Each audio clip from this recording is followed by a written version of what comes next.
Well, good morning, folks. I hope you guys and ladies have enjoyed your weekend. This is myself, Joe, saying hi to you. And Hey, I'm Tommy Hilcken. Hi, Joe. hi, Tommy. How are you doing? For those Real who good. are new to us, what we do, some house chores, I call it, we do come on LinkedIn, YouTube, and Facebook.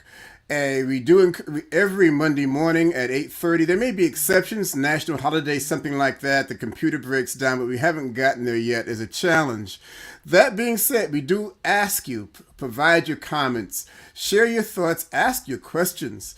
And the reason to put this in perspective, and by the way, even if you missed the original series on the replay, we do audit that to double check on that also. And remember to share us to other people out there. I think the reason or not, this is our number 24th that we're doing once a week. Wow. And Tommy and I came to agreeing the theme here is it's a sparring match. If you look at the background, it's a boxing ring with light showing on it. And the concept is Tommy says anybody who wants to be, he's qualified that now, can become a confident speech maker, public speaker, I should say, perhaps better yet. Yeah. And I'm saying, hey, look, for us shy introverts, that may sound glorious, but I ain't buying it. Now, having said that, so we're having this spar session to make this Nice. stuff go. And what's happened here is that I think the reason Tommy wanted me to do this on Monday as opposed to say on Friday because he knew I would have to have a lot of energy to go chasing him around the boxing ring, That's trying to it. catch up with him to spar with him. So Yeah.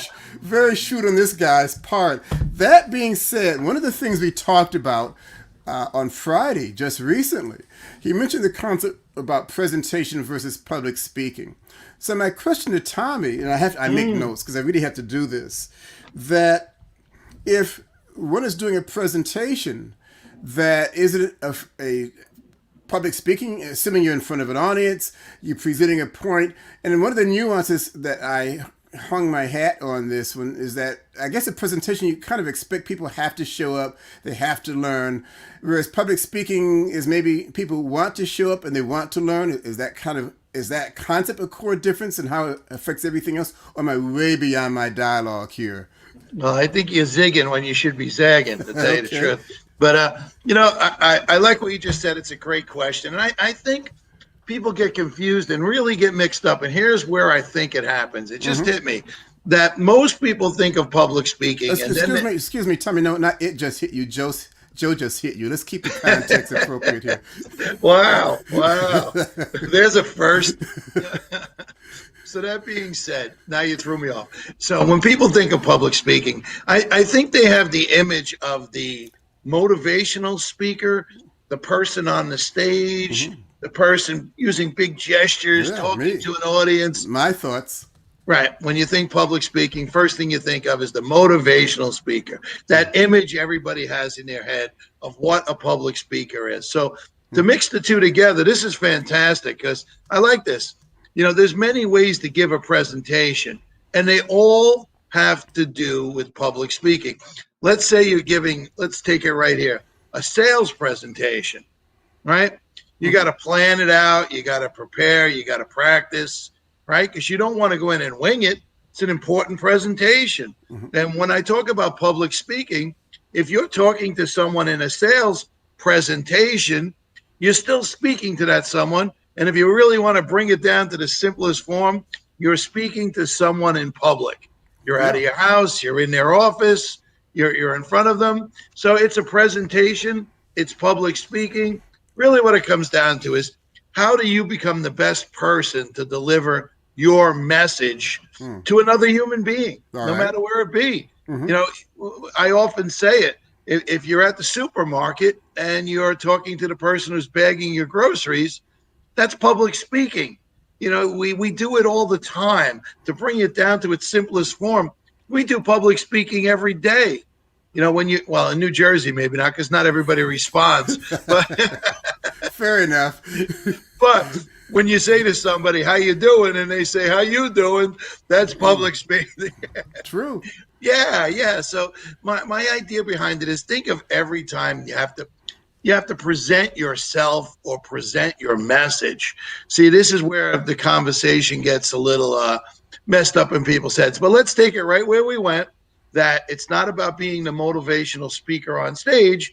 It could be as simple as asking someone behind the pharmacy, having that conversation, presenting your thought to them so they can relate and bring you what you need. All right. And again, there's many forms of public speaking, but communication, being able to communicate your ideas is public speaking. So I think that's where I'll take it today. I hear that. Now, I have to admit, folks, that does make sense to me. But having Wow. said that, jeez, here we go. I probably lost his attention for the rest of this 15 minutes. Well, we should shut down now. I just knocked you up. Geez, you do hit hard. Having said that, geez, now I lost my train of thought. Oh, here we go. So, okay, fine. It sounds seamless. It sounds fluid. It sounds easy flow. But then why do people freeze up when they go in public speaking mode? What's the difference here? The difference being is, like I say, we say it all the time. It's not so much the fear of public speaking. People have the fear of failure, fear of being judged. We can go through a whole long list of what it takes. And, when I teach public speaking, the number one thing I get into, everybody thinks I'm going to show you the process of public speaking, but I would never go anywhere without starting with the mindset behind public speaking. Sometimes we have to shift who we are to be able to. I hear that. I'm going to interrupt, and I'm sorry. I'm going to interrupt. You talk about fear of being judged, but you just described if I'm asking for the pharmacy to fill out my prescription, if I'm asking somebody how you're doing, isn't that why do I not fear being judged in that direction, but in another direction? What's in my head that makes that issue? Yeah, because people really have this different image of what they're actually doing compared to asking, hey, do you have any Idaho potatoes in stock? They have no problem doing that, right? They have a message that they want to deliver, right? It really is that simple. If you could walk up to someone and say, can I have 2 pounds of ham, a pound of turkey, right? You're delivering your message. There's going to be a result at the end of it. But we don't think that way. We have to step up, right? Because we don't think of that as public speaking. So think of it as the same way as that. It's just ordering at the deli. It's the same thing. It really is. But we create this picture in our mind of what public speaking really is. Do you think anybody wakes up in the morning knowing they're going to the supermarket and starts to worry about how am I going to ask for my ham? Am I going to be nervous about asking for my cheese separated? No. Well, I'm going to give you an example to that. You kind of opened this up for me. I live in an area that has an adjacent community that's kind of a high scale community. Oh. And I went shopping in the produce store. I do most of it for the family, being the loving husband that I am. And my wife is going to watch this at some point. As soon as you send it to her. That's right. That being said, I love sweets, but I know it's bad for my body. So I try to save. I don't want to buy food. I don't want to shop when I'm hungry. They always say, have food in your stomach so you don't impulse buy. And I always choose the sweet stuff for last. I fight the brownies. I fight the donuts. And I always say, well, I have whole wheat bread in the refrigerator or the freezer. Let me get jelly so I can, if I want something sweet, I can satisfy and still get some whole grain, gluten-free environment in my stomach. But so I'm at this jelly section, and I'm trying to decide which brand name do I want, which flavor do I want. I mean, it's a huge process for me. Anyway, this lady on the aisle side to the left, I guess, got impatient, waiting for me to make a choice. So she reached across my cart, and she says, I just want to get this honey. And I glanced at her because I thought it was rather bold on her part to do that, however politely she says it. And as I look at her, she clearly represented the upscale part of her community. She was in her late 50s, early 60s, platinum hair, not dyed, shoulder length starched to beyond belief, curled up at the bottom, 3-piece suit, immaculate, understated jewelry. So she was old money, confident with it.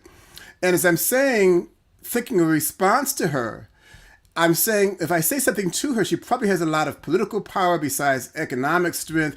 And I'm going to be a little bit of racial kind of thing. I'm a black guy. She's a white woman, older. I'm a lot of risk here. There's a lot of concern in my body, in my head. As I'm going through all of this, when I heard her say, I just want to get this honey, I heard my mouth saying, that's okay, sugar. And she jerked her head and looked at me like, where is that coming from? Right. Now, to her credit, she did ask me cautiously, and I didn't look at her directly because I said, look, if she just says one word, I'm in jail. She said, nothing, honey. And I nodded cautiously, and she says, yes. And she walked away laughing in a raucous manner to There you herself go. quietly. So the point is, there was fear there. There was concern about happenstance and outcome. But I still had a moment of public speaking. So I did want to share that moment with you. Yeah. And, listen, not all fears are bad. Mm-hmm. We learn not to touch the hot stove. You know what I mean? There's a lot of things built into us. We see a wild dog walking the streets. There's fear of that dog eating us, so we cross the street. Right. I get it. But when it comes to unfounded fears, because we've never adventured or ventured into where we need to go, Right. Especially something like public speaking, you have to do it. Everybody needs to do it. We talk about the mindset, right? And making that shift so you're not afraid. And I always say the learning is in the doing, just like anything else. You can be embarrassed by going out and not practicing, right? But if you know that every day you're getting up and you're working towards perfecting your skills and talents, you can feel comfortable every day that, hey, I got to this point, let me try it. Hey, I got to this point, let me try it. That's why when I talk about Toastmasters has 10 speeches. Okay. The first one is the icebreaker. This is so you get your competent communicator pin. Right? So you're really starting out and you're doing number one, your first pitch, your first speech is the icebreaker. Okay. And what do? The smartest thing they could do, they ask you for 4 minutes to put together a speech talking about you. Where did you grow up? How many kids do you have? Did you go to school? Did you go to college? Because who knows more about you than you? So they make it nice and easy. That really what you're doing is you're stepping up and you're having a conversation about who you are. Hi, I'm Bill. Right? Go ahead. Yeah, I see that more rather than telling. It's an issue of sharing, and I guess people. It's easy to share about yourself, right? And I guess it's like sharing a picture of your grandkid or sharing a picture of your most recent vacation. Right. That kind of concept. Right. And the thing about it is, no one. And I love this phrase, and I use it in all my trainings. No one who's sitting across from you wants to see you fail. They don't want to see you fail. They don't want to waste their time coming to a place and be like, booing the speaker or, it's not that kind of a thing. They want to see you succeed. The more you succeed, their time is valued in a much better way. So people are rooting for you more than you think when you step up. Again, it's never about the audience. It's always about up here in your head. I can't even say it enough. Plan to win, prepare to win, expect to win. But what happens is when people have the poor self-image about themselves, what they bring to the world, their expectation level goes down. They lower themselves. They don't bring them up to raise their standards of who they are. So like I said, if you can plan to win, you can prepare to win. And if you're not ready and expecting to win, that's where it falls into oh, not me. I could never do this. I could never. The stinking thinking. It just comes in all the time. I hear that. When you talk about preparation, for those of us who've been following this podcast now in our 24th session, you may have noticed this is the first time Tommy has worn a hat. And I mentioned that because you talk about preparation. I happen to know that he's got a sweatband underneath that hat hidden. So all the stuff he's trying to hide, oh, geez, okay, you're exposing it now. Okay, fine. So he's kind of just dispelled that one. Anyway, that being said, I'm going to get a quick commercial here, folks. Remember to ask your questions. It's very helpful. I need all the help. As you know, this guy, Tommy, is good, they say. And I think he is good in his environment. But again, it doesn't work for the rest of us who don't feel we are natural to that environment. So those of you who may not even have a comment, share your questions, because it does help provide material for me to throw at him, to punch him with, to see how things happen here. And so anyone can offer a topic any week. I'd love to, what's holding you back, or where did you succeed? Either way, tell us what worked for you that we can share it with our audience. Or tell us what's holding back. We can even keep it anonymous. Just put it in there and say, hey, I had this guy who thought this. We don't care. We want to help you. Sure. And speaking of keeping it anonymous, Tommy and I deliberately have done this with the sense of exploration from the start, not having any guidelines here in terms of practicing this. One of the things we're talking about, and we would like your feedback on this, that we're looking to have maybe having private sessions for those who have particular interests, not the public podcast format. And you can share questions in a more intimate manner, learn, get instructed, and maybe we'll do it more didactic, perhaps once a week. We're thinking about it. So for those who are hearing this, please share your thoughts, comments, good, bad, or indifferent, or your input. How, as Tommy just said, we might make it better for you.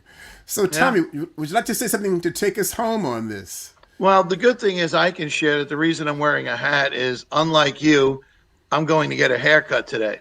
And do I really need a haircut? That's my point exactly. Bam. See, one of us should be wearing a hat. How's that? Okay, fair. Well, I won't indicate to you should be wearing a hoodie, perhaps, rather than just a hat. It looks like he's got a hood on that. Maybe not. Not yet, no. Fair enough. All right. Thanks for joining us. We appreciate your time, your support, and let's make this even more than what it is for you and the people that you want to be involved in, for your business, your future also. Thank you, guys. Okay, so long, folks. See ya.